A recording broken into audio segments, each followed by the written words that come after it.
Hello everyone. So P K ലേണിങ്സിൻ്റെ PYQ സീരീസിലേക്ക് സ്വാഗതം. ഇന്ന് നമ്മൾ എടുക്കുന്നത് ഇംഗ്ലീഷ് വൊക്കാബുലറിയാണ്.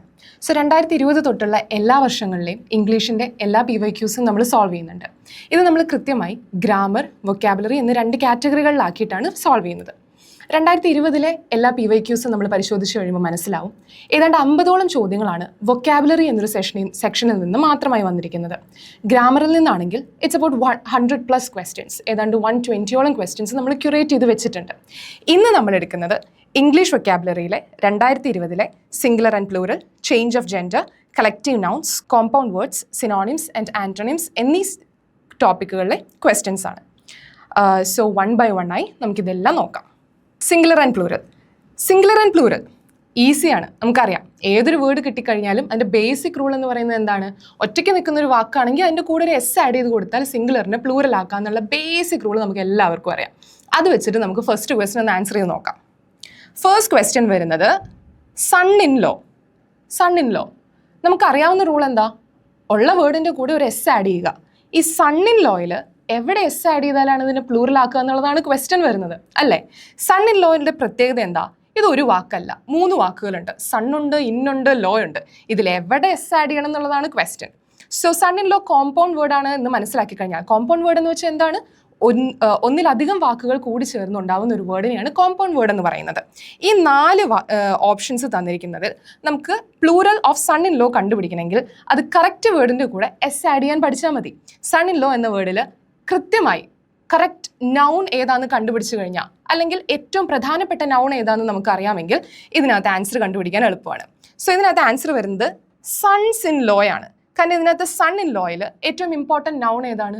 സൺസ് ആണ്, മകനാണ് ഏറ്റവും ഇമ്പോർട്ടൻറ്റ്. അപ്പോൾ സൺ ഇൻ ലോയിലെ ഇമ്പോർട്ടൻറ്റ് നൗൺ എന്ന് പറയുന്നത് സണ്ണാണ്. സണ്ണിൻ്റെ കൂടെയാണ് എസ് ആഡ് ചെയ്ത് കൊടുക്കേണ്ടത്. അങ്ങനെ വരുമ്പോൾ ഓപ്ഷൻ ബി ആണ് ആൻസർ, അതായത് sons in law.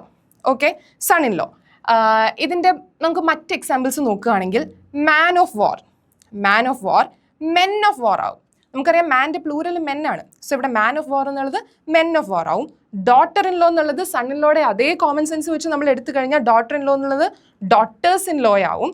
Commander in chief എന്നുള്ളത് കമാൻഡേഴ്സ് ഇൻ ചീഫ് ആവും. ഗവർണർ ജനറൽ എന്നുള്ളത് ഗവർണേഴ്സ് ജനറൽ ആവും. ഓക്കെ, സിംഗുലർ ആൻഡ് പ്ലൂറൽ ഒരു ക്വസ്റ്റ്യനെ ആ വർഷം വന്നിട്ടുള്ളൂ. അത് അത്യാവശ്യം കോമ്പൗണ്ട് വേർഡിൽ നിന്ന് എടുത്ത് അവർ ടഫാക്കി ചോദിച്ചിട്ടുണ്ടായിരുന്നു. അത് നമ്മൾ ഈസി ആയിട്ട് ഹാൻഡിൽ ചെയ്തിട്ടുണ്ട്. നെക്സ്റ്റ് വരുന്നത് ചേഞ്ച് ഓഫ് ജെൻഡർ ആണ്. മസ്കുലിനെ ഫെമിനിൻ ആക്കുക, ഫെമിനിനെ മസ്കുലിൻ ആക്കുക. ആ ലോജിക്കിൽ ആദ്യത്തെ ക്വസ്റ്റ്യൻ നമ്മൾ കാണുമ്പോൾ അറിയാം പീകോക്കിനെ കുറിച്ചാണ് ചോദിച്ചിരിക്കുന്നത്. ഇനി പീകോക്കിനെ കുറിച്ച് ചോദിച്ചിരിക്കുമ്പോൾ നമുക്കറിയാം പീകോക്കിൻ്റെ ഫെമിനിൻ ജെൻഡർ എന്താ? പീഹൻ. നമ്മൾ ഓപ്ഷൻസ് 4 നോക്കി, പീഹൻ ഉണ്ടോ എന്ന് നോക്കി, പീഹൻ ഇല്ല. അപ്പോഴാണ് നമ്മൾ പിന്നെയും പോയി ക്വസ്റ്റ്യൻ മര്യാദയ്ക്കൊന്ന് വായിച്ചു നോക്കുന്നത്. എന്താ ക്വസ്റ്റ്യൻ പറയുന്നത്? ജെൻഡർ ഓഫ് ദ വേർഡ് പീകോക്കാണ് ചോദിച്ചിരിക്കുന്നത്. കോക്ക് ഹെന്നാന്ന് നമ്മൾ പഠിച്ചിട്ടുണ്ട്. അത് കോക്ക് മസ്കുലിനും ഹെൻ ഫെമിനിനും ആണെന്ന് അറിയാലോ. അപ്പം പിന്നെ പീകോക്കിൽ കോക്ക് ഉണ്ടെങ്കിൽ പീകോക്ക് എന്തായിരിക്കും? ഓബ്വിയസ്ലി മസ്കുലിൻ ആയിരിക്കും. ആൻസർ വരുന്നത് മസ്കുലിൻ ആണ്. പീകോക്ക് ആണ് മസ്കുലിൻ, പി ഹെൻ ആണ് ഫെമിനിൻ. അതുപോലെ നമ്മൾ വേറെ എക്സാമ്പിൾസ് നോക്കുകയാണെങ്കിൽ bull cow, bullock heifer, cock hen. ഈ കോക്ക് ഹെന്നും വെച്ചാണ് നമ്മൾ ഈ കോമൺ സെൻസ് അല്ലെങ്കിൽ ലോജിക്കിലേക്ക് എത്തിയത്. Dog bitch, drone bee, fox vixen, gander goose എന്നൊക്കെ ഉള്ളത് അനിമൽസിൽ ആ കാറ്റഗറിക്കകത്ത് വരുന്ന ഫെമിനിൻ മസ്കുലിൻ അല്ലെങ്കിൽ ചേഞ്ച് ഓഫ് ജെൻഡറിൻ്റെ ഏറ്റവും കോമൺ എക്സാമ്പിൾസ് ആണ്. അതിനകത്ത് ഈ ഫോക്സ് വിക്സനൊക്കെ ഇഷ്ടം പോലെ 2020 ശേഷം ഇങ്ങോട്ടുള്ള കുറേ ക്വസ്റ്റ്യൻ പേപ്പറിൽ നമുക്ക് ഫോക്സ് വിക്സൺ, ഗാൻഡർ ഗൂസ് അല്ലെങ്കിൽ ഡ്രോൺ ബി ഒക്കെ ഇഷ്ടം പോലെ കാണാൻ സാധിക്കും. സോ അത് ഇമ്പോർട്ടൻ്റ് ആണ്, നോക്കി വയ്ക്കുക. അതുപോലെ horse mare, jenny ass, jackass jenny ass, lion lioness, stag hind, tiger tigress. Okay, examples ആണ്, വൊക്കാബുലറി ആണ്, കാണാണ്ട് പഠിക്കണം, പറഞ്ഞ് പഠിക്കണം. വേറെ നമുക്ക് ലോജിക്കൊന്നും ഇതിനകത്ത് അപ്ലൈ ചെയ്യാനില്ല. അടുത്തതൊന്നും പോവാം. കളക്റ്റീവ് നൗൺസ് എന്ന് പറയുമ്പോൾ ഒരു കൂട്ടം കൂടി നിൽക്കുന്ന കാക്കകളെ ഒരു കൂട്ടം കാക്കകൾ എന്ന് നമ്മൾ മലയാളത്തിൽ പറയുമ്പോൾ ഒരു പാർലമെന്റ് ഓഫ് ക്രോസ് എന്ന് നമ്മൾ ഇംഗ്ലീഷിൽ കുറച്ചുകൂടെ സ്റ്റാൻഡേർഡ് ആയിട്ട് വിളിക്കും. അതിനാണ് കളക്റ്റീവ് നൗൺസ്. ഒരു കൂട്ടത്തോടെയുള്ള സാധനത്തിനെ ഒറ്റ വാക്കിൽ നമുക്ക് എങ്ങനെ വിളിക്കാമോ അതാണ് കളക്റ്റീവ് നൗൺസ് എന്ന് പറയുന്നത്. അതിനകത്ത് ഇവിടെ വന്നിരിക്കുന്ന ഒരു ഈസി ക്വസ്റ്റ്യനാണ്. Dash musicians attended the opening ceremony. Dash musicians, അവിടെ കളക്റ്റീവ് നൗണാണ് ചോദിക്കുന്നത്. മ്യൂസീഷ്യൻസ് ആണ് ഇവിടെ നമ്മുടെ കീ വേർഡ് എന്ന് പറയുന്നത്. മ്യൂസീഷ്യൻസിൻ്റെ കൂടെ ഏത് വാക്ക് ഉപയോഗിക്കണം? ഓരോ ഓപ്ഷനായിട്ട് എടുക്കാം. എ ഗാങ് ഓഫ് മ്യൂസീഷ്യൻ നോക്കാം, പാക്ക് ഓഫ് മ്യൂസീഷ്യൻ ചിലപ്പോൾ, ടീം ഓഫ് മ്യൂസീഷ്യൻ ഒന്നും കിട്ടിയില്ലെങ്കിൽ band of musicians. Music band എന്നൊക്കെ ഇഷ്ടം പോലെ കേട്ടിട്ടുണ്ടെങ്കിൽ ആ ലോജിക്ക് വെച്ച് നമുക്ക് ബാൻഡിലേക്ക് എത്താവുന്നതേ ഉള്ളൂ. അപ്പോൾ ഇവിടെ ബാൻഡ് ഓഫ് മ്യൂസീഷ്യൻസ് തന്നെയാണ് കറക്റ്റ് ആൻസർ വരുന്നത്, ബാൻഡ് ഓഫ് മ്യൂസീഷ്യൻസ്. ഇനി അതുപോലെ സിമിലർ ആയ കുറച്ചധികം എക്സാമ്പിൾസ് കൂടെ നമ്മൾ എടുത്തിട്ടുണ്ട്. ബാൻഡ് ഓഫ് മ്യൂസീഷ്യൻസ് മാത്രമല്ല, ട്രൂപ്പ് ഓഫ് ഡാൻസേഴ്സ്, ഡാൻസേഴ്സിന്റെ ട്രൂപ്പ് എന്നാണ് നമ്മൾ പറയുക, സിംഗേഴ്സിന്റെ കൊയർ എന്നാണ് പറയുക, മ്യൂസീഷ്യൻസിന് വേണമെങ്കിൽ ഓർക്കസ്ട്ര എന്നും പറയാം. അപ്പോൾ ഓർക്കസ്ട്രയും ബാൻഡ് വന്നാലും മ്യൂസീഷ്യൻസിന് കറക്റ്റ് ആണെന്ന് മനസ്സിലായല്ലോ. അടുത്തത് കോമ്പൗണ്ട് വേർഡ്സ്. കോമ്പൗണ്ട് വേർഡ്സ് നമ്മൾ ഇപ്പോൾ എടുത്ത എക്സാമ്പിൾ ഏതായിരുന്നു? സൺ ഇൻ ലോയുടെ എക്സാമ്പിൾ ആയിരുന്നു. സൺ ഇൻ ലോ എന്ന് പറഞ്ഞപ്പോൾ 3 വാക്കുകൾ കൂടി ചേർന്ന് ഒറ്റ വാക്കായതാണ് സൺ ഇൻ ലോ എന്ന് പറഞ്ഞു. അതിനെ കോമ്പൗണ്ട് വേർഡ് ആണെന്ന് നമ്മൾ പറഞ്ഞു. സൺ ഇൻ ലോയുടെ പ്ലൂരലാണ് നമ്മൾ കണ്ടുപിടിച്ചത് സൺസ് ഇൻ ലോ. ഇനി കോമ്പൗണ്ട് വേർഡ്സ് ഒന്നിലധികം വാക്കുകൾ ഒരുമിച്ച് ചേർന്ന് വരുന്നതാണ്. അതിനകത്ത് ഓപ്പൺ കോമ്പൗണ്ട് വേർഡ്സ് ഉണ്ട്, ക്ലോസ്ഡ് കോമ്പൗണ്ട് വേർഡ്സ് ഉണ്ട്, ഹൈഫനേറ്റഡ് കോമ്പൗണ്ട് വേർഡ്സ് ഉണ്ട്. അതിലേക്ക് നമുക്ക് വരാം. ഇതിനകത്തുനിന്ന് ചോദിച്ചിരിക്കുന്ന ചോദ്യം എന്താണ്? സൺ സ്ട്രോക്ക് എന്ന് പറയുന്നത് എന്ത് തരത്തിലുള്ള വാക്കാണെന്നാണ്. പ്രിഫിക്സ് ആണോ, സഫിക്സ് ആണോ, കോമ്പൗണ്ട് ആണോ? പ്രിഫിക്സിലേക്കും സഫിക്സിലേക്കും ഒക്കെ നമുക്ക് മറ്റൊരു PYQ ക്ലാസ്സിലേക്ക് വരാം. ഇതിനകത്ത് സൺ സ്ട്രോക്ക് എന്ന് പറയുന്നത് സണ്ണും സ്ട്രോക്കും 2 വാക്കുകൾ ചേർത്തുണ്ടാക്കിയതായതുകൊണ്ട് തന്നെ ഒന്നിലധികം അർത്ഥമുള്ള വാക്കുകൾ ഒരുമിച്ച് ചേർന്ന് വന്നാണല്ലോ സൺ സ്ട്രോക്ക് ഉണ്ടായത്. അതുകൊണ്ട് ഇതിനെ നമ്മൾ വിളിക്കുന്ന പേരാണ് കോമ്പൗണ്ട് വേർഡ് എന്ന്. അപ്പോൾ ഇതിൻ്റെ ആൻസർ വരുന്നത് സി, കോമ്പൗണ്ട് വേർഡ് ആയിരിക്കും. ഈസി അല്ലേ? Compound word is formed by combining 2 words. 2 words അല്ല, ഒന്നിലധികം വാക്കുകൾ വരാവുന്നതേ ഉള്ളൂ. To make a new word with a specific meaning. അതിനൊരു അർത്ഥമുണ്ടായിരിക്കണം, അർത്ഥമുള്ള 2 വാക്കുകളായിരിക്കണം കമ്പൈൻ ചെയ്ത് നമ്മൾ ഒരു പുതിയ വാക്കുണ്ടാക്കുന്നത്. അതിനെയാണ് നമ്മൾ കോമ്പൗണ്ട് വേർഡ് എന്ന് വിളിക്കുന്നത്. സൺ സ്ട്രോക്കിനകത്ത് സണ്ണും ഉണ്ട് സ്ട്രോക്കും ഉണ്ട്. Together they mean an illness caused due to too much heat from the sun. സൂര്യാഘാതം എന്ന് വേണമെങ്കിൽ പറയാം. ഓക്കെ, നെക്സ്റ്റ് 3 തരത്തിലുള്ള കോമ്പൗണ്ട് വേർഡ്സ് ഉണ്ടെന്ന് പറഞ്ഞു. അതിനകത്ത് ഓപ്പൺ കോമ്പൗണ്ട് വേർഡ്സ്. അതിനകത്ത് ഓപ്പൺ കോമ്പൗണ്ട് വേർഡ്സ് നമുക്ക് ഈസി ആയിട്ട് ഐഡന്റിഫൈ ചെയ്യാവുന്നത് ആ 2 വാക്കുകളുടെ ഇടയിൽ ഒരു ഗ്യാപ്പ് ഉണ്ടാവും. Dining, room, help, desk, cell, phone, gap ഉണ്ടാവും. Closed compound words, sun stroke ഒരു ക്ലോസ്ഡ് കോമ്പൗണ്ട് വേർഡ് ആണ്. കാരണം സണ്ണിന്റെയും സ്ട്രോക്കിന്റെ ഇടയ്ക്ക് നമ്മൾ ഗ്യാപ്പ് ഇട്ടല്ല എഴുതിയത്. ആഫ്റ്റർനൂൺ, ബർത്ത്ഡേ, ബ്ലാക്ക് ബോർഡ് ഒക്കെ ക്ലോസ്ഡ് കോമ്പൗണ്ട് വേർഡ്സിന്റെ എക്സാമ്പിൾ ആണ്. ഇനി ഹൈഫനേറ്റഡ് കോമ്പൗണ്ട് വേർഡ്സ്, അതിനകത്ത് ഒരു ഹൈഫൻ വരും. നമ്മൾ സൺ ഇൻ ലോ എഴുതിയപ്പോൾ നിങ്ങൾ ശ്രദ്ധിച്ചിട്ടുണ്ടാവും, സൺ കഴിഞ്ഞ് ഒരു ഹൈഫൻ ഇട്ട് ഇൻ കഴിഞ്ഞ് ഒരു ഹൈഫൻ ാണ് നമ്മൾ ലോ എഴുതിയത്. എഴുതാം സൺ ഇൻ ലോ എന്നാണ് നമ്മൾ എഴുതിയത്. അങ്ങനെ വന്നു കഴിയുമ്പോൾ അത് ഹൈഫനേറ്റഡ് കോമ്പൗണ്ട് വേർഡ് ആയി. വെൽ ബിഹേവ്ഡിൽ ഒരു ഹൈഫൻ ഉണ്ട്, ലോങ് ഹെയർഡിൽ ഒരു ഹൈഫൻ ഉണ്ട്, പാർട്ട് ടൈമിൽ ഒരു ഹൈഫൻ ഉണ്ട്. അത് ബേസിക്സ് പറഞ്ഞു എന്നേ ഉള്ളൂ, ജസ്റ്റ് ഓർത്ത് വെച്ചാൽ മതി. ഓക്കെ, അടുത്തതും കോമ്പൗണ്ട് വേർഡിന്റെ തന്നെ ക്വസ്റ്റ്യൻ ആണ്. ഇതിനകത്ത് കോമ്പൗണ്ട് വേർഡ് അല്ലാത്തത് ഏതാണെന്നാണ് ചോദിച്ചത്. ഈസി ആയിട്ട് കണ്ടുപിടിക്കാം, കാരണം അർത്ഥമുള്ള 2 വാക്കുകൾ ഒരുമിച്ച് ചേർന്നിട്ടാണ് നമ്മളൊരു കോമ്പൗണ്ട് വേർഡ് ഉണ്ടാക്കുന്നതെന്ന് പറഞ്ഞു. ഇതിനകത്ത് ഒരു കാര്യം ഞാൻ പറയാം, ആദ്യത്തെ മാത്രം ഓപ്പൺ കോമ്പൗണ്ട് വേർഡ് ആണ്. അതിൻ്റെ ഇടയ്ക്ക് ഒരു ഗ്യാപ്പ് വന്നിട്ടുണ്ട്. ബാക്കിയെല്ലാം ക്ലോസ്ഡ് വേർഡ്സ് ആണ്. കോമ്പൗണ്ട് വേർഡ് ആണോ എന്ന് നമുക്ക് പറയാം. അതിനകത്ത് ചീസ് കേക്ക്, ചീസും കേക്കും 2 അർത്ഥമുള്ള വാക്കാണ്, കോമ്പൗണ്ട് വേർഡ് ആണ്, എ ആണ്. വാട്ടർ മെലൺ, വാട്ടറും മെലണും 2 അർത്ഥമുള്ള വാക്കാണ്, നമുക്കതിന് കോമ്പൗണ്ട് വേർഡ് ആയിട്ട് എടുക്കാം. സ്ട്രോയും ബെറീസും, സ്ട്രോബെറീസ്, അതും 2 അർത്ഥമുള്ള വാക്കുകളാണ്. കുക്കുംബർ, വേണ്ട, കുക്കുംബർ വേണ്ട. കുക്കുംബറിനെ നമുക്ക് അങ്ങോട്ട് ഡിവൈഡ് ചെയ്യാൻ പറ്റുന്നില്ല. ഏത് രീതിയിലാണ് ഡിവൈഡ് ചെയ്യുക? അർത്ഥമുള്ള 2 വാക്കുകൾ ഇല്ലല്ലോ അതിനകത്ത്. അപ്പം നമ്മളതിനെ അവർ നല്ല വൃത്തിയായിട്ട് ഡിവൈഡ് ചെയ്ത് വെച്ചിട്ടുണ്ട്. അതിനകത്ത് നമുക്ക് അർത്ഥമുള്ളതൊന്നും കണ്ടുപിടിക്കാൻ പറ്റില്ലാത്തതുകൊണ്ട് നമ്മൾ കുക്കുംബറിനെയാണ് അതിനകത്ത് കോമ്പൗണ്ട് വേർഡ് അല്ലാത്ത എക്സാമ്പിൾ ആയിട്ട് എടുക്കുന്നത്. അതും കഴിഞ്ഞു. ഇനിയാണ് സിനോണിംസിലേക്ക് വരുന്നത്. സിനോണിംസ് നിങ്ങൾക്കറിയാം, അതുമായിട്ട് സംബന്ധിച്ച് അല്ലെങ്കിൽ അതിൻ്റെ അർത്ഥം വരുന്നൊരു പദം നമ്മൾ കണ്ടെത്തുക എന്നുള്ളതാണ് സിനോണിംസ് പറയുന്നത്. ആൻറ്റോണിംസ് ഓപ്പോസിറ്റ് വേർഡ് കണ്ടുപിടിക്കുക എന്നുള്ളത്. ഇതിനകത്ത് ഒരു ഐഡിയ അല്ലെങ്കിൽ ഒരു ടിപ്പ് തരാനാണെങ്കിൽ സിനോണിംസും ആൻറ്റോണിംസും നിങ്ങൾ പഠിക്കുമ്പോൾ എപ്പോഴും PYQ ബേസ്ഡ് ആയിട്ട് നിൽക്കാൻ ശ്രമിക്കുക. കാരണം ഇതൊരു വാസ്റ്റ് ഓഷ്യനാണ്. ഇതിനകത്ത് എവിടെ ഇറങ്ങിച്ചെന്ന് നിങ്ങൾ ഒരു അറ്റത്തുനിന്ന് തുടങ്ങിയാൽ ഒരു അറ്റത്തും തീരാൻ പോകുന്നില്ലാത്തൊരു സബ്ജക്റ്റാണ് സിനോണിംസും ആൻറ്റണിംസും. അത്രയധികം വാക്കുകളുണ്ട്. ആ വാക്കുകൾക്കെല്ലാം അത്രയധികം പര്യായ പദങ്ങളും സമാനാർത്ഥ പദങ്ങളും ഉണ്ട്. ഇതെല്ലാം പഠിച്ചെടുക്കുക എന്ന് പറയുന്നത് ഹ്യൂമൻലി ഇമ്പോസിബിൾ ആണ്. അപ്പോൾ ഏറ്റവും നല്ലത് നിങ്ങൾ ചോദിച്ചിരിക്കുന്ന, ഇപ്പോൾ SSC ലെവലിലൊക്കെ ചോദിച്ചിരിക്കുന്ന കുറേ എക്സാമ്പിൾസ് നിങ്ങൾക്ക് കൈ കിട്ടുമായിരിക്കും. അല്ലെങ്കിൽ PSCയുടെ തന്നെ മതി. ഈ എക്സാമ്പിൾസ് മൊത്തം ഇരുന്ന് പഠിക്കുക. അതിൽ നിന്ന് ചോദിക്കുന്നതിന് മാക്സിമം ഉത്തരം കണ്ടെത്താൻ ശ്രമിക്കുക. ബാക്കി ഇനി ഒന്നും അറിയില്ലെങ്കിൽ നിങ്ങൾക്ക് ഓപ്ഷൻസിൽ നിന്ന് ആൻസറിലേക്ക് എത്താൻ പറ്റുമെന്ന് ശ്രമിക്കുക. ഇല്ലെങ്കിൽ ആ ക്വസ്റ്റ്യൻ അങ്ങോട്ട് വിടുക. കാരണം സിനോണിമും ആൻറ്റോണിമും എല്ലാവരും ചെയ്യുന്ന ഒരു ക്വസ്റ്റ്യനോ, അത് ചെയ്തു കഴിഞ്ഞാൽ നിങ്ങളുടെ റാങ്കേ നഷ്ടപ്പെട്ടു പോവാം. ആ രീതിയിലുള്ള ക്വസ്റ്റ്യൻസ് ഒന്നും അല്ല. അപ്പോൾ നമ്മൾ പഠിക്കുന്നത് കൃത്യമായി പഠിക്കുക. PYQ ബേസ്ഡ് കൃത്യമായി പഠിച്ചു പോവുക. അല്ലാതെ നിങ്ങൾ എക്സ്റ്റെൻസീവായി പഠിച്ച് എഫേർട്ട് ഇടാൻ നിൽക്കരുതെന്നേ ഞാൻ പറയും. ഓക്കെ, അപ്പോൾ അതിൻ്റെ ആദ്യത്തെ ക്വസ്റ്റ്യൻ എന്ന് പറയുന്നത് എക്സെൻട്രിക്കിൻ്റെ. ഇതിനകത്ത് പ്രത്യേകിച്ച് എക്സ്പ്ലനേഷൻ ഒന്നും പറഞ്ഞു പോകാനില്ല, അർത്ഥങ്ങൾ പറഞ്ഞു പോകാനേ ഉള്ളൂ. അപ്പോൾ നമുക്ക് കൃത്യമായിട്ട് പറയാം. Synonym of eccentric. എക്സെൻട്രിക് എന്ന വാക്കിൻ്റെ അർത്ഥമാണ് ചോദിക്കുന്നത്. Peculiar, efficient, eternal, proficient. Eccentric ആയ വ്യക്തിയാണ് അവൻ, അല്ലെങ്കിൽ എക്സെൻട്രിക് ആയ ഒരു സ്വഭാവമാണ് ഉള്ളത് എന്ന് പറയുമ്പോൾ അതുകൊണ്ട് ഉദ്ദേശിക്കുന്നത് പെക്യൂലിയർ ആണ്, മറ്റാർക്കും ഇല്ലാത്ത എന്തോ അവിടെ ഉണ്ട്, അതാണ് ഇവിടെ ഉദ്ദേശിക്കുന്നത്. അതിൻ്റെ ഉത്തരം എന്ന് പറയുന്നത് പെക്യൂലിയർ ആണ്, എക്സെൻട്രിക്. ആൻസർ പെക്യൂലിയർ ആണ് കേട്ടോ. സോ എക്സെൻട്രിക് എന്ന് പറയുന്നത് ഓഡ്, പെക്യൂലിയർ, സ്ട്രേഞ്ച്, അൺകൺവെൻഷണൽ. അതിനകത്ത് മറ്റ് ഓപ്ഷൻസ് എന്ന് പറയുന്നത് എഫിഷ്യൻ്റ് ആയിരുന്നു. എഫിഷ്യൻ്റ് എന്ന് നമുക്ക് അറിയാം, കാര്യപ്രാപ്തി അല്ലേ, കൃത്യമായി കാര്യങ്ങൾ ചെയ്യാൻ സാധിക്കുക. പ്രൊഫിഷ്യൻ, നല്ല സ്കിൽഫുൾ ആയ, എക്സ്പേർട്ട് ആയ ഒരു വ്യക്തി. എറ്റേണൽ, എവർ ലാസ്റ്റിംഗ്, മരണമില്ലാത്ത, ഇമ്മോർട്ടൽ, പെർപ്പച്വൽ, ഇതൊക്കെയാണ് അതിൻ്റെ അർത്ഥം. അപ്പോൾ ആ ഓപ്ഷൻസിൽ നിന്ന് ഏറ്റവും അനുയോജ്യമായ ഓപ്ഷൻ എന്ന് പറയുന്നത് പെക്യൂലിയർ ആണ്. ഓക്കെ, അടുത്ത ക്വസ്റ്റ്യനിലേക്ക് പോവാം. ഇതിനകത്ത് എമിനൻറ്റിൻ്റെ വാക്കാണ് അർത്ഥമാണ് ചോദിച്ചിരിക്കുന്നത്. എമിനൻറ്റ് എന്ന വാക്ക് നമ്മൾ ഏറ്റവും കൂടുതൽ കേൾക്കുന്നത് ഏത് സാഹചര്യങ്ങളിലാണ്? ഒരു മീറ്റിംഗ് അല്ലെങ്കിൽ ഒരു ഹോസ്റ്റിംഗ് സെറമണിയൊക്കെ നടക്കുമ്പോൾ ആങ്കേഴ്സ് അല്ലെങ്കിൽ കോമ്പയറിംഗ് ചെയ്യുന്ന ആൾക്കാരൊക്കെ ഏറ്റവും കൂടുതൽ ഉപയോഗിക്കുന്ന വാക്കാണ് the eminent personality, the eminent actor. അപ്പോൾ എമിനൻറ്റ് എന്ന വാക്ക് ഒരു വ്യക്തിയുമായിട്ട് കണക്ട് ചെയ്യാൻ നിങ്ങൾക്ക് പറ്റിയ ചിലപ്പോൾ ഇതിനകത്ത് നിങ്ങൾക്ക് ആൻസർ കണ്ടെത്താൻ പറ്റും. ഓക്കെ, ഇത് ഏറ്റവും കൂടുതൽ നിങ്ങൾ കേട്ടിട്ടുള്ളത് എവിടെയാണ് എന്ന് ആലോചിച്ചാൽ മതി. അപ്പം നിങ്ങൾക്ക് കുറേയൊക്കെ ആൻസറിലേക്ക് കണക്റ്റഡ് ആക്കാൻ പറ്റും. അനോണിമസ് എന്ന വാക്ക് നമുക്കറിയാം, പേരില്ലാത്ത, അറിയില്ലാത്ത, അങ്ങനെ ഒരു അർത്ഥമല്ല അനോണിമസിന് വരുന്നത്. Distinguished chief guest, distinguished person എന്നൊക്കെ നമ്മൾ കേട്ടിട്ടുണ്ട്. അപ്പോൾ എമിനൻറ്റ് പേഴ്സണാലിറ്റിയും ഡിസ്റ്റിങ്ക്വിഷ്ഡ് പേഴ്സണും നമുക്ക് കിട്ടി. അവിടെ ഒരു കണക്ഷൻ നമ്മൾ ക്രിയേറ്റ് ചെയ്തിട്ടുണ്ട്. ഒബ്സ്ക്യൂർ എന്ന് വെച്ചാൽ എന്താ? ഒരു കൃത്യതയില്ലാത്ത. വേഗ് എന്ന് പറഞ്ഞാലും ഒരു വളരെ അലസമായ, സരളമായ ആ ഒരു രീതിയിലാണ് ഇത് വരുന്നത്. അപ്പോൾ ഇതിനകത്തുനിന്ന് ഏറ്റവും നമുക്ക് അനുയോജ്യമായി എടുക്കാവുന്ന ആൻസർ എന്ന് പറയുന്നത് ഡിസ്റ്റിങ്ക്വിഷ്ഡ് ആണ്. എൻ്റെ ആൻസർ വരുന്നത് ഡിസ്റ്റിങ്ക്വിഷ്ഡ് ആണ്, ആൻസർ ബി. അതിനകത്ത് എമിനൻറ്റിൻ്റെ അർത്ഥം നമ്മൾ പറഞ്ഞു, distinguished, famous, renowned, notable. Anonymous എന്ന് വെച്ചാൽ പേരില്ലാത്ത, അൺഐഡന്റിഫൈഡ്, അൺനോൺ, നെയിംലെസ്. ഒബ്സ്ക്യൂർ എന്ന് പറഞ്ഞാൽ unclear, vague, unknown, hidden. Vague എന്നതിന്, അപ്പോൾ ഒബ്സ്ക്യൂറിന് വേഗും വേഗിന് ഒബ്സ്ക്യൂറും സിമിലർ ആണ്. അൺക്ലിയർ, ഹേസി, ഇൻഡെഫിനിറ്റ്, അൺസർട്ടൺ, ഒരു കൃത്യതയില്ലാത്ത, അങ്ങനെ ഒരു അർത്ഥമാണ് അതിന് വരുന്നത്. അപ്പോൾ ഇതിന് ആൻസർ ഡിസ്റ്റിങ്ക്വിഷ്ഡിൻ്റെ അർത്ഥം എമിനൻറ്റിന് ഇതായിട്ട് വരുന്നത് ഡിസ്റ്റിങ്ക്വിഷ്ഡ് ആണ്. അടുത്ത ക്വസ്റ്റ്യൻ വരുന്നത് എന്താ?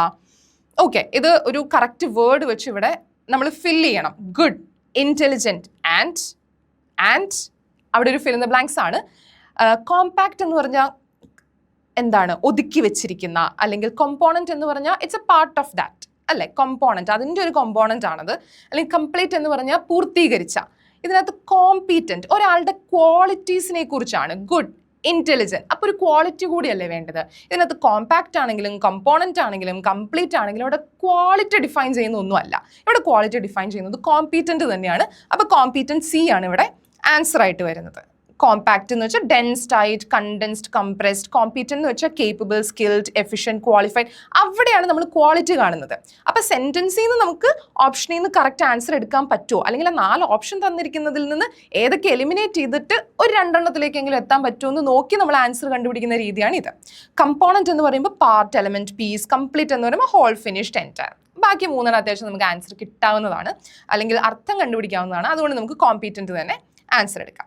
അടുത്ത ക്വസ്റ്റ്യൻ. ഓക്കെ, അപ്പോൾ സിനോണിംസ് നമ്മുടെ കഴിഞ്ഞു. ഇനി ആൻറ്റോണിംസ് ആണ്. അപ്പോൾ ഞാൻ പറഞ്ഞ പോലെ ഇതിൻ്റെ എല്ലാ അർത്ഥങ്ങളും തപ്പി വലിയ കടലിലേക്ക് ഇറങ്ങി ചെന്ന് എല്ലാം പഠിക്കാൻ നിൽക്കരുത്. PYQ ഫോക്കസ്ഡ് ആയിട്ട് തന്നെ സിനോണിംസും ആൻറ്റോണിംസും നിങ്ങൾ അപ്രോച്ച് ചെയ്യാൻ ശ്രമിക്കണം. ഓക്കെ, അപ്പോൾ ആൻറ്റോണിംസ് എടുക്കുമ്പോൾ ആദ്യത്തെ ക്വസ്റ്റ്യൻ വരുന്നത് ആൻറ്റോണിം ഓഫ് എക്സ്ട്രാവേഗൻറ്റ്. ഓക്കെ, എക്സ്ട്രാവേഗൻറ്റിൻ്റെ അർത്ഥം നിങ്ങൾക്ക് എന്താണെന്നറിയോ? It's spending too much money. ഒരുപാട് കാശ് സ്പെൻഡ് ചെയ്യുന്ന ഒരു വ്യക്തിയാണ് എക്സ്ട്രാവേഗൻറ്റ് എന്ന് വിളിക്കുന്നത്. അപ്പോൾ ഏറ്റവും കുറച്ച് കാശ് സ്പെൻഡ് ചെയ്യുന്ന ഒരു വ്യക്തി ആയിരിക്കില്ലേ ഫ്രൂഗൽ? കാരണം ഇവിടെ ആൻറ്റോണിം അല്ലേ ചോദിക്കുന്നത്. ഇവിടെ തന്നിരിക്കുന്നത് എക്സ്ട്രാവേഗൻറ്റ് എന്ന് പറയുമ്പോൾ എക്സ്ട്രാ എന്തോ ചെയ്യുന്ന ഒരാളാണെന്ന് നമുക്ക് മനസ്സിലാക്കാവേ അതിനകത്ത് റിയലായി അല്ലെങ്കിൽ യഥാർത്ഥമായി നിൽക്കുന്ന ഒരു വ്യക്തിയാണ് റിയൽ. അതല്ല ഹോസ്റ്റൈൽ, ഒരു ഇഷ്ടമല്ലാത്ത ഒരു അപ്രാപ്യമായ ഒരു വ്യക്തിയായിരിക്കും ഒരു ഹോസ്റ്റൈൽ വ്യക്തി എന്ന് പറയുന്നത്. എനിമി എന്ന് പറയുന്നത് ശത്രുവാണ്. ഫ്രൂഗലാണ് ഇവിടെ ആൻസർ വരുന്നത്. ഓക്കെ, അപ്പോൾ ഇത് നിങ്ങൾ ഓർത്ത് വെക്കുക. എക്സ്ട്രാവേഗൻ്റ് എന്ന് വെച്ചാൽ ഒരുപാട് കാശ് സ്പെൻഡ് ചെയ്യുന്ന ഒരു വ്യക്തി, ഫ്രൂഗൽ എന്ന് വെച്ചാൽ വളരെ കുറച്ചായി സ്പെൻഡ് ചെയ്യുന്ന ഒരു വ്യക്തി. അത്രേ ഉള്ളൂ. ഇനി രണ്ടാമത്തെ ക്വസ്റ്റ്യനിലേക്ക് പോവുകയാണെങ്കിൽ ആൻറ്റോണിംസിൽ which is the antonym of the word quiet. Quiet എന്ന വാക്കിൻ്റെ ആൻറ്റോണിമാണ് ഇവിടെ ചോദിക്കുന്നത്. ഭയങ്കര ഈസി അല്ലേ? കീപ് ക്വയറ്റ് എന്ന് പറയുമ്പോൾ മിണ്ടാതിരിക്കാനാണ് പറയുന്നത്. അപ്പോൾ അതിൻ്റെ ഓപ്പോസിറ്റ് എന്ന് പറയുമ്പോൾ ശബ്ദം ഉണ്ടാക്കുക എന്നുള്ളതായിരിക്കും. അതിനകത്ത് നോയ്സിയാണ് വരുന്നത്. കാം എന്ന് വെച്ചാൽ ശാന്തം. ഓക്കെ, ലൗഡും നോയ്സിയും തമ്മിലാണ് ഇവിടെ ഒരു കോൺഫ്ലിക്റ്റ് വരാൻ സാധ്യത. അതിനകത്ത് സി നോയ്സി തന്നെയാണ് ആൻസർ വരുന്നത്. ഓക്കെ, ക്വയറ്റ് എന്ന് പറയുമ്പോൾ making little or no noise, calm and silent. Noise എന്ന് പറയുമ്പോൾ making a lot of loud sound. അപ്പോൾ എന്തുകൊണ്ട് അവിടെ ലൗഡ് വന്നില്ല എന്നൊരു ക്വസ്റ്റ്യൻ വരും. PSC ആൻസർ കൊടുത്തിരിക്കുന്നത് നോയ്സിയാണ്. അടുത്ത ക്വസ്റ്റ്യൻ എന്ന് പറയുന്നത് ക്വിസന്റ് ആണ്. ഇത് ചോദിച്ചിരിക്കുന്ന പേപ്പർ നിങ്ങൾ ശ്രദ്ധിക്കണം. KS officer, okay, Kerala administrative service paper 2 വന്നിരിക്കുന്ന ഒരു ക്വസ്റ്റ്യൻ ആണ്. ഇവിടെ നിന്ന് അങ്ങോട്ടുള്ള കുറച്ച് ക്വസ്റ്റ്യൻസ് എന്ന് പറഞ്ഞാൽ ഈ KSന്റെ ക്വസ്റ്റ്യൻസ് നല്ല ടഫാണ്. ഇതൊക്കെ ആൻസർ ചെയ്ത് വരുമ്പോഴല്ല, ഞാൻ നിങ്ങൾക്ക് ആൻസർ, ഓക്കെ, നിങ്ങൾ ആൻസർ കാണും, ഇല്ലെങ്കിൽ ഞാൻ കാണിച്ചു തന്നേനെ. ഇതിനകത്ത് ക്വിസന്റ് ആണ് ചോദിച്ചിരിക്കുന്നത്. ഇത് എല്ലാ ദിവസവും നമ്മൾ കണ്ടു കിട്ടുന്ന വാക്കോ, അല്ലെങ്കിൽ എന്നും ന്യൂസ് പേപ്പറിൽ ഉപയോഗിക്കുന്ന വാക്കോ, എന്നും നമ്മളൊരു ഡെയിലി സംഭാഷണത്തിനകത്ത് സാധാരണയായി പറഞ്ഞു പോകുന്ന വാക്കോ ഒന്നുമല്ല ഇത് പക്ക വൊക്കാബുലറി ആണ്. അത്രയും ഡിസ്റ്റിങ്ക്വിഷ്ഡ് വ്യക്തികൾ ഉപയോഗിക്കുന്ന വാക്കുകൾ എന്നൊക്കെ വേണമെങ്കിൽ പറയാം. ഇത് അത്രയും ആ ഒരു സബ്ജക്റ്റിൽ പരിജ്ഞാനം ഉണ്ടെങ്കിൽ മാത്രമേ നമ്മുടെ ഒരു ഡെയിലി കോൺവെർസേഷനിലൊക്കെ ഈ വാക്ക് വരാൻ പോകുന്നുള്ളൂ. അപ്പോൾ ഇത് കിട്ടിയില്ല എന്ന് വിചാരിച്ച് നിങ്ങൾ പരിഭ്രാന്തരാവേണ്ട കാര്യമൊന്നുമില്ല. ക്വിസന്റ് എന്ന വാക്കിൻ്റെ അർത്ഥം വരുന്നത് ഇൻആക്റ്റീവ്, ക്വയറ്റ് ഓർ അഡ്രസ്ഡ് എന്നുള്ളതാണ്. വളരെ അലസനായ, അല്ലെങ്കിൽ അലസൻ എന്നുള്ളത് തെറ്റായ ഉപയോഗമാണ്. ഒരു വിശ്രമത്തിലിരിക്കുന്ന ഒരു വ്യക്തിയായിരിക്കും ക്വിസന്റ് എന്ന ക്വാളിറ്റി കൊണ്ട് നമ്മൾ ഡിസ്ക്രൈബ് ചെയ്യുന്നത്. അപ്പോൾ ഓബ്വിയസ്ലി അതിൻ്റെ ഓപ്പോസിറ്റ് എന്ന് പറയുന്നത് എന്തായിരിക്കും? ആക്റ്റീവായ ഒരു വ്യക്തിയായിരിക്കും. അപ്പോൾ ഓപ്ഷൻ A ആക്റ്റീവ് ആണ് ഇതിൻ്റെ ആൻസർ വരുന്നത്. ഓക്കെ, ഡോർമെന്റ് എന്ന് വെച്ചാലും ഡോർമെന്റ് സീഡ് എന്ന് പറയില്ലേ, അതായത് ഒരു ഉറക്കത്തിന്റെ അവസ്ഥയിലേക്ക് പോകുന്ന ഒരു സീഡാണ്. അതവിടെ അതിൻ്റെ എല്ലാ ക്വാളിറ്റീസും പുറത്തേക്ക് എടുക്കാതെ അത് ഉറങ്ങിയിരിക്കുകയായിരിക്കും. വീക്ക് എന്ന് പറയുമ്പോൾ നോട്ട് സ്ട്രോങ്, അതും കറക്റ്റ് ഓപ്പോസിറ്റ് വരില്ല. അൺകൺസേൺഡ് എന്ന് പറയുമ്പോൾ not officially crown but still considered the best or a leader. Unconcerned, അതിനകത്ത് ഇതിൽ വലിയ കൺസേൺ എനിക്കില്ല. ഞാനിതിൽ പങ്കുകാരിയാവേണ്ട, അല്ലെങ്കിൽ പങ്കാളിത്തം കാണിക്കേണ്ട ഒരു അവസരമല്ല ഇത് എന്ന് വിചാരിച്ച് മാറി നിൽക്കുന്ന ഒരു വ്യക്തിയാണ് അൺകൺസേൺഡ് വ്യക്തി. അപ്പോൾ ഇവിടെ ആൻസർ വരുന്നത് ആക്റ്റീവ് തന്നെയാണ്. കാരണം ക്വിസന്റ് എന്ന് പറയുന്നത് വിശ്രമാവസ്ഥയിലുള്ള ഒരു വ്യക്തിയാണ്. അടുത്തത് കോൺഫ്രണ്ട്. ഞാൻ അവനെ കോൺഫ്രണ്ട് ചെയ്തു, അല്ലെങ്കിൽ ഞാൻ ആ സന്ദർഭത്തെ കോൺഫ്രണ്ട് ചെയ്തു എന്ന് പറയുന്നത് കൊണ്ട് ഉദ്ദേശിക്കുന്നത് ഞാൻ അതിനെ അഭിമുഖീകരിച്ചു, ഞാൻ അതിനെ നേരിട്ടു എന്നുള്ളതാണ്. കോൺഫ്രണ്ട് എന്ന് പറയുമ്പോൾ it's to face the situation. Okay, അപ്പോൾ ഇവിടെ ചലഞ്ച് എന്ന് പറയുമ്പോൾ വെല്ലുവിളിയാണ്. വെല്ലുവിളിക്കുക അതിൻ്റെ ഓപ്പോസിറ്റ് ആയിട്ട് വരുന്നില്ലല്ലോ. ഒപ്പോസ് എന്ന് പറയുമ്പോൾ ഞാനതിനെ എതിർത്തു എന്നാണ്, അതും വരില്ല. റെസിസ്റ്റ് എന്ന് പറയുമ്പോൾ വീണ്ടും ഞാനതിനെ എതിർത്തു എന്നാണ്. ഇവേഡ് എന്ന് പറയുമ്പോൾ ഞാൻ അതിൽ നിന്ന് പിന്മാറിപ്പോയി, ഞാൻ തൽക്കാലം അതിനകത്ത് പങ്കാളിയാവാൻ ഉദ്ദേശിക്കുന്നില്ല, ഞാൻ അതിനെ നേരിടാൻ ഉദ്ദേശിക്കുന്നില്ല, എനിക്കതിന് സമയമില്ല എന്ന് വിചാരിച്ച് തിരിച്ചു പോകുന്ന ഒരാളാണ് ഇവേഡ് ചെയ്യുന്ന പേഴ്സൺ.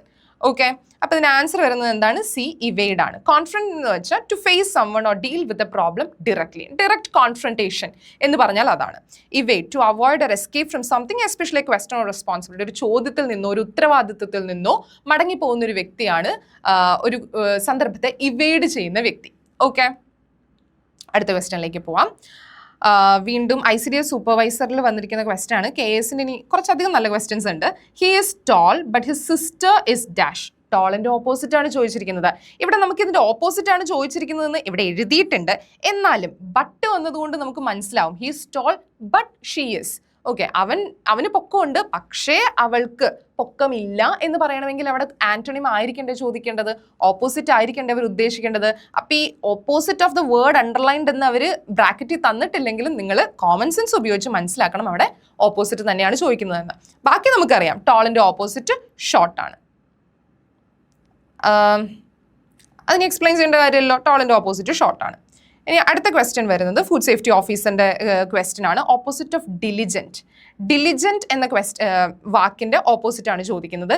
ഡിലിജൻറ്റ് എന്ന വാക്കിൻ്റെ അർത്ഥം എന്ന് പറയുന്നത് hard working, careful in doing work.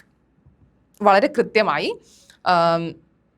പക്വതയോടുകൂടി കഷ്ടപ്പെട്ടൊരു കാര്യം ചെയ്യുന്ന വ്യക്തിയാണ് ഡിലിജൻറ്റ് വ്യക്തി എന്ന് പറയുന്നത്. ഒരാൾ UPSC ഒക്കെ ക്ലിയർ ചെയ്ത് കഴിയുമ്പോൾ പറയാറുണ്ട് he was diligent in his work എന്ന് പറയുന്നത് അത്രയും കഷ്ടപ്പെടുന്ന ഒരു വ്യക്തിയാണ്. അപ്പോൾ കഷ്ടപ്പാടിൻ്റെ ഓപ്പോസിറ്റ് ആയിരിക്കണമല്ലോ വരേണ്ടത്. അതെന്തായിരുന്നു ഓപ്ഷൻസിൽ കണ്ടത്? ആക്റ്റീവ് എന്തായാലും കഷ്ടപ്പാടിൻ്റെ ഓപ്പോസിറ്റ് അല്ല, സ്മാർട്ടും കഷ്ടപ്പാടിൻ്റെ ഓപ്പോസിറ്റ് അല്ല. ഹാർഡ് വർക്കിംഗ് ഡിലിജൻറ്റിൻ്റെ അർത്ഥമാണ് D, ലേസി ആണ് ഇതിനകത്ത് ഓപ്പോസിറ്റ് ആയിട്ട് വരുന്നത്. ഓക്കെ, ഇത് ഡിലിജൻറ്റ് എന്ന വാക്ക് നമ്മൾ പല ആവർത്തി കേൾക്കുന്നതാണ്, പക്ഷെ കൃത്യമായ അർത്ഥം അറിയണമെന്ന് ചിലപ്പോൾ നിർബന്ധമില്ല. എന്നാലും ഡിലിജൻറ്റിൻ്റെ അർത്ഥം ഹാർഡ് വർക്കിംഗ് ആണ് എന്നിനി ഓർത്ത് വെക്കാം. അപ്പോൾ അതിൻ്റെ ഓപ്പോസിറ്റ് വരുന്നത് ലേസി ആയിരിക്കും. ഡിലിജന്റ് എന്ന വാക്കിന് നമുക്ക് മറ്റ് പദങ്ങൾ ഉപയോഗിക്കാവുന്നത് hard working, careful, industrious. Industrious എന്ന വ്യക്തിക്ക് ഇൻഡസ്ട്രി ആയിട്ട് പ്രത്യേകിച്ച് ബന്ധമൊന്നുമില്ല, പക്ഷെ ഹാർഡ് വർക്കിംഗ് ആയ ഡിലിജന്റ് ആയ ഒരു വ്യക്തിയെ തന്നെ നമ്മൾ വേറെയും വിളിക്കുന്ന പേരാണ് ഇൻഡസ്ട്രിയസ് എന്നുള്ളത്. ഡെഡിക്കേറ്റഡ് യെസ്, ഒരു നല്ല ആസ്പിരന്റിനെയൊക്കെ നമ്മൾ dedicated aspirant, hard working aspirant അല്ലെങ്കിൽ ഡിലിജന്റ് ആസ്പിരന്റ് എന്നൊക്കെയാണ് പറയുന്നത്. സോ ആ വിശേഷണങ്ങൾക്കെല്ലാം ശേഷം അടുത്ത ചോദ്യത്തിലേക്ക് നമുക്ക് പോവാം. സ്ക്രൂപ്പുലസ്. ഒന്ന് ആലോചിച്ച് നോക്കൂ, നിങ്ങളൊരു എക്സാമിന് പോയി സ്ക്രൂപ്പുലസിൻ്റെ ഒക്കെ അർത്ഥം എഴുതിയെടുത്തിട്ടാണ് നിങ്ങൾ എക്സാം ജയിച്ചത് എന്നൊക്കെ പറയുമ്പോൾ it's A moment of pride അല്ലേ? കാരണം എല്ലാവർക്കും ഒന്നും കിട്ടുന്ന വാക്കൊന്നുമല്ല സ്ക്രൂപ്പുലസ് എന്ന് പറയുന്നത്. സ്ക്രൂപ്പുലസിന്റെ അർത്ഥം നമുക്ക് നോക്കാം. അപ്പോൾ സ്ക്രൂപ്പുലസിന്റെ ഓപ്പോസിറ്റ് ആണ് ഇവിടെ ചോദിക്കുന്നത്. ഇവിടെ തന്നിരിക്കുന്ന ഓപ്ഷൻസും കുറച്ച് കട്ടിയാണ്. കൺഷ്യൻഷ്യസ്, ഡിസോണസ്റ്റ്, ഫസ്റ്റീഡിയസ്, ഫിയർഫുൾ. കേസിന് ചോദിച്ചിരിക്കുന്ന ചോദ്യമാണ്. അതാണ് ഞാൻ പറഞ്ഞത്, കേസിൽ ഇങ്ങനത്തെ കുറച്ചധികം വാക്കുകൾ വന്നിട്ടുണ്ടായിരുന്നു. സ്ക്രൂപ്പുലസ് എന്ന വാക്കിന്റെ അർത്ഥം very careful to do what is right and honest. Honest ആയിട്ട് സത്യസന്ധതയോടുകൂടി ഒരു കാര്യം ചെയ്യാൻ ഏറ്റവും മാക്സിമം ശ്രമിക്കുന്ന ഒരു വ്യക്തിയാണ് സ്ക്രൂപ്പുലസ് വ്യക്തി എന്ന് പറയുന്നത്. അപ്പൊ സ്ക്രൂപ്പുലസ് വ്യക്തി എല്ലാവരുടെയും ഫേവറേറ്റ് ആയിരിക്കണം എന്നില്ല അല്ലെ? എല്ലാം സത്യസന്ധതയോടുകൂടി ചെയ്യാൻ ശ്രമിക്കുന്ന ഒരു വ്യക്തി എല്ലാവരുടെയും ഫേവറേറ്റ് ആയിരിക്കണം എന്നില്ല. കോൺഷ്യൻഷ്യസ് എന്ന് പറയുന്നത് careful and responsible in doing work. Fastidious എന്ന് പറയുന്നത് very careful about details, hard to please. അതായത് ഡീറ്റെയിൽസ് വളരെ കെയർഫുൾ ആയിട്ട്, ഒരു OCD ഉള്ള ഒരു വ്യക്തിയെ ചിലപ്പോൾ വേണമെങ്കിൽ ഫസ്റ്റീഡിയസ് എന്ന് വിളിക്കാൻ പറ്റും. പെർഫെക്ഷനിസ്റ്റ് ആയിരിക്കും. ഫിയർഫുൾ, പേടിയുള്ള ഒരാൾ. അപ്പം ഇതിൻ്റെ ആൻസർ എന്താ വരിക? സ്ക്രൂപ്പുലസ് എന്ന് പറഞ്ഞപ്പോൾ നമ്മൾ പറഞ്ഞു സത്യസന്ധതയോടുകൂടി കാര്യങ്ങൾ ചെയ്യാൻ ശ്രമിക്കുന്ന ആളാണ്. അപ്പോൾ അവിടെ ഓണസ്റ്റ് ആണ് കീവേഡ് വരുന്നത്. ഓണസ്റ്റ് കീവേഡ് ആയിട്ട് വരുമ്പോൾ ഇവിടെ ഡിസോണസ്റ്റ് ആണ് ഓപ്പോസിറ്റ് ആയിട്ട് വരേണ്ടതെന്ന് നമുക്ക് മനസ്സിലാവും. ഓക്കെ, അടുത്ത ക്വസ്റ്റ്യൻ. ഇനി preposterous. He is very preposterous. The claims are absolutely preposterous. അവൻ പറഞ്ഞ കാര്യങ്ങൾ, അവൻ്റെ വാദങ്ങൾ preposterous ആണ്. അവൻ്റെ വാദങ്ങൾ preposterous ആണ് എന്ന് പറയുമ്പോൾ ആ preposterous എന്ന വാക്കിന് അവൻ്റെ വാദങ്ങളെ നെഗേറ്റ് ചെയ്യാൻ പറ്റുന്ന, അതിനെ ഇല്ലാതാക്കാൻ പറ്റുന്ന ഒരു അർത്ഥമായിരിക്കണം വരേണ്ടത്. അപ്പോൾ പ്രിപ്പോസ്ട്രസ് എന്ന വാക്കിൻ്റെ അർത്ഥം അൺറീസണബിൾ. അവൻ പറഞ്ഞ വാക്കിന് വസ്തുതയില്ല, അല്ലെങ്കിൽ അതിന് കാര്യമില്ല, അവൻ കാര്യകാരണത്തോടെ അല്ല, അത് മനസ്സിലാക്കിക്കൊണ്ടല്ല അത് സംസാരിക്കുന്നത് എന്ന് പറയുമ്പോഴാണ് നമ്മൾ പ്രിപ്പോസ്ട്രസ് എന്ന വാക്ക് ഉപയോഗിക്കുന്നത്. പ്രിപ്പോസ്ട്രസ് കംപ്ലീറ്റ്ലി അൺറീസണബിൾ ഓർ അബ്സേർഡ്, വളരെ ഒട്ടും അക്സെപ്റ്റ് ചെയ്യാൻ കഴിയാത്ത കാര്യങ്ങൾ ഒരു വ്യക്തി പറയുമ്പോഴാണ് നമ്മൾ അവൻ പ്രിപ്പോസ്ട്രസ് ആണ് എന്ന് പറയുന്നത്. Nonsensical, having no meaning, silly or illogical. Outrageous, bizarre. Reasonable എന്ന വാക്കിൻ്റെ റീസണബിൾ ആണ്, അതായത് നോൺ റീസണബിൾ ആണ് പ്രിപ്പോസ്ട്രസ്. അപ്പോൾ റീസണബിൾ ആണ് അതിൻ്റെ ഓപ്പോസിറ്റ് ആയിട്ട് വരേണ്ടത്. Fair, sensible and logic. Bizarre എന്ന് പറയുന്നത് വെരി സ്ട്രേഞ്ച് ഓർ അൺയൂഷ്വൽ, അതിന് ഇവിടെ പ്രത്യേകിച്ച് ബന്ധമൊന്നുമില്ല. ഔട്ട്റേജസ് എന്ന് പറയുമ്പോൾ ഷോക്കിംഗ് ആയ, അല്ലെങ്കിൽ അവിടെയും അൺറീസണബിൾ. ഓക്കെ, അൺറീസണബിൾ ആയ. അപ്പോൾ പ്രിപ്പോസ്ട്രസിൻ്റെ ഏറെക്കുറെ സിനോണിമസ് ആയിട്ട് വരുന്ന ഒരു വേർഡാണ് ഔട്ട്റേജസ് എന്ന് പറയുന്നത്. അൺഅക്സെപ്റ്റബിൾ, നോൺ സെൻസിക്കൽ, സെൻസ് ഇല്ലാത്ത. ഓക്കെ, അപ്പോൾ ഇവിടെ ആൻസർ വരുന്നത് എന്തായിരുന്നു? പ്രിപ്പോസ്ട്രസ് അൺറീസണബിൾ ആണെങ്കിൽ അതിൻ്റെ ഓപ്പോസിറ്റ് വരുന്നത് റീസണബിൾ ആയിരിക്കണം. അടുത്ത ക്വസ്റ്റ്യൻ, ലുഗൂബ്രിയസ്. ഓക്കെ, അപ്പോൾ സ്ക്രൂപ്പുലസ്, ഫസ്റ്റീഡിയസ്, ലുഗൂബ്രിയസ്, വിറണ സ്ട്രീക്ക്. ലുഗൂബ്രിയസ് എന്ന വാക്കിൻ്റെ അർത്ഥമാണ് ഇവിടെ ചോദിക്കുന്നത്. വാക്കിൻ്റെ അർത്ഥമല്ല, വാക്കിൻ്റെ ഓപ്പോസിറ്റ് ആണ് ഇവിടെ ചോദിക്കുന്നത്. വീണ്ടും KS ഓഫീസിൻ്റെ ഇത് വന്നതാണ്. അവിടെ തന്നിരിക്കുന്ന ഓപ്ഷൻസ് ഡോൾഫുൾ, അബ്നോർമൽ, ചിയർഫുൾ, ഗ്ലൂമി. അപ്പോൾ ലുഗൂബ്രിയസ് എന്ന വാക്കിൻ്റെ അർത്ഥം ആക്ച്വലി വളരെ ഗ്ലൂമിയായ, ഒരു വ്യസനതയോടെ ഇരിക്കുന്ന, വിഷമിച്ചിരിക്കുന്ന ഒരു വ്യക്തിയാണ്. Okay, sad, gloomy, mournful. Okay, വ്യസനിച്ചിരിക്കുന്ന ഒരു വ്യക്തിയാണ് നമ്മൾ ലുഗൂബ്രിയസ് വ്യക്തി എന്ന് പറയുന്നത്. ഡോൾഫുൾ എന്ന് പറയുന്നത് full of sadness, sorrowful. Again അതിൻ്റെ അർത്ഥമായിട്ടാണ് വരുന്നത്. അബ്നോർമൽ എന്ന് പറയുമ്പോൾ നോർമൽ അല്ലാത്ത, സ്വാഭാവികമല്ലാത്ത എന്തൊക്കെയോ കാണിക്കുന്ന ഒരു വ്യക്തിയാണ് അബ്നോർമൽ വ്യക്തി. ചിയർഫുൾ എന്ന് പറയുമ്പോൾ happy and full of joy. Gloomy, dark, shadow, without hope. അപ്പോൾ ഓബിയസ്ലി ലുഗൂബ്രിയസ് എന്ന വാക്കിൻ്റെ അർത്ഥം, ലുഗൂബ്രിയസ് എന്ന് കേൾക്കുമ്പോൾ നമ്മൾ എന്തോ ഭയങ്കര ഹാപ്പി ആയിട്ടിരിക്കുന്ന ഒരു വ്യക്തിയായിരുന്നു തോന്നൂലേ ആ വാക്കിൻ്റെ കട്ടി കാണുമ്പോൾ? പക്ഷെ അല്ല, ഗ്ലൂമി ആയ ഒരു വ്യക്തിയാണ്. അപ്പോൾ അതിൻ്റെ അർത്ഥം വരുന്നത് എന്താ? ഓബിയസ്ലി അല്ല, ഓപ്പോസിറ്റ് വരുന്നത് ഓബിയസ്ലി ചിയർഫുൾ ആയിരിക്കും. ഓക്കെ, സോ അടുത്ത question. She cast a furtive glance in our direction. Furtive glance in our direction. അവൾ എന്തോ ഒരു രീതിയിൽ ഇങ്ങോട്ട് നോക്കി. അത് എന്ത് രീതിയിലായിരുന്നു എന്ന് നമുക്ക് അറിഞ്ഞു കഴിഞ്ഞാൽ അതിൻ്റെ ഓപ്പോസിറ്റ് നമുക്ക് ഓപ്ഷനിൽ നിന്ന് എടുക്കാൻ പറ്റും. ഫർട്ടീവ് എന്ന വാക്കിൻ്റെ അർത്ഥം done secretly to avoid being noticed. പെൺകുട്ടികൾ അത് ചെയ്യാറുണ്ടോ? ഓക്കെ, അവർ കാണുന്നില്ല എന്ന് ഉറപ്പ് വരുത്തിക്കൊണ്ട് ഒന്ന് നോക്കി. നല്ലൊരു പെൺകുട്ടി നല്ലൊരു ഡ്രസ്സ് ഇട്ട് പോയിട്ടുണ്ട്, അല്ലെങ്കിൽ നല്ലൊരു ലിപ് ഷെയ്ഡ് ആ കുട്ടിയുടെ ഉണ്ടെങ്കിൽ നമുക്കത് ഏതാണെന്ന് അറിയാനുള്ളൊരു ക്യൂരിയോസിറ്റി ഉണ്ടെങ്കിൽ നമ്മൾ നോക്കാറുണ്ട് അല്ലേ? സോ അങ്ങനെ ഒരു ഏറുനോട്ടം, അതിനെയാണ് ഫെർട്ടീവ് എന്ന് പറയുന്നത്. Done secretly to avoid being noticed. അവർ കാണാൻ പാടില്ല. അങ്ങനെ ഞാനൊന്ന് പാളി നോക്കി. അപ്പോൾ സ്റ്റെൽതി അതിൻ്റെ അർത്ഥം വരുന്നത് ഇതാണെങ്കിൽ ഇതിൻ്റെ ആൻസർ വരുന്നത് എന്തായിരിക്കും? അതായത് സീക്രട്ടീവായിട്ട് ചെയ്യുന്ന ഒരു കാര്യമാണ്, നമ്മൾ പെട്ടെന്നൊന്ന് നോക്കിയിട്ട് മാറി. അപ്പോൾ ഇതിൻ്റെ ആൻസർ വരുന്നത് എന്തായിരിക്കും? ഓപ്പൺ. ഞാൻ തുറന്ന്, അതായത് അവർ നോക്കിയാലും എനിക്ക് കുഴപ്പമില്ലൊന്നുമില്ല എന്ന് വിചാരിച്ച് ഞാൻ നോക്കി, അവർ കണ്ടാലും എനിക്ക് കുഴപ്പമൊന്നുമില്ല എന്ന് വിചാരിച്ച് ഞാൻ നോക്കുന്നതിനെയാണ് ഓപ്പൺ എന്ന് പറയുന്നത്. ബാക്കി സ്റ്റെൽതി. ക്ലാൻഡസ്റ്റൈൻ എന്ന് പറയുന്നത് വീണ്ടും സീക്രട്ടീവായിട്ട് കാണുന്ന, സീക്രട്ടീവായിട്ട് കീപ്പ് ചെയ്യുന്ന ക്ലാൻഡസ്റ്റൈൻ അഫെയർ എന്ന് പറയും. മറ്റാരും അറിയാതെ കൊണ്ടുപോകുന്ന റിലേഷൻഷിപ്സിനെയാണ് ക്ലാൻഡസ്റ്റൈൻ അഫെയർസ് എന്ന് പറയുന്നത്. ബാക്കി അർത്ഥം നമുക്ക് നോക്കാം. ഫെർട്ടീവ് എന്ന് പറയുന്നത് ഞാൻ പറഞ്ഞു. ഇനി സ്റ്റെൽതി എന്ന് പറയുന്നത് moving or acting in a quiet and secret way. വീണ്ടും സീക്രട്ട് അവിടെ വരുന്നുണ്ട്. ഫെർട്ടീവിന്റെ ഏറെക്കുറെ സിനോണിമസ് ആയിട്ട് വരുന്ന ഒരു വേർഡാണ് സ്റ്റെൽതി എന്ന് പറയുന്നത്. ക്ലാൻഡസ്റ്റൈനും kept secret or done secretly often illegally. Morose എന്ന് പറയുന്നത് very sad, gloomy and bad tempered. അപ്പോൾ ഇതൊന്നും അല്ല അർത്ഥം വരുന്നത് ഓപ്പൺ ആണ്. കാരണം ബാക്കി സ്റ്റെൽതിയും ക്ലാൻഡസ്റ്റൈനും കുറച്ച് സീക്രട്ടീവായിട്ട് ചെയ്യുന്ന കാര്യങ്ങളാണെങ്കിൽ ഓപ്പൺ മാത്രമാണ് അതിൻ്റെ ഓപ്പോസിറ്റ് ആയിട്ട് വരുന്നത്. So that's it.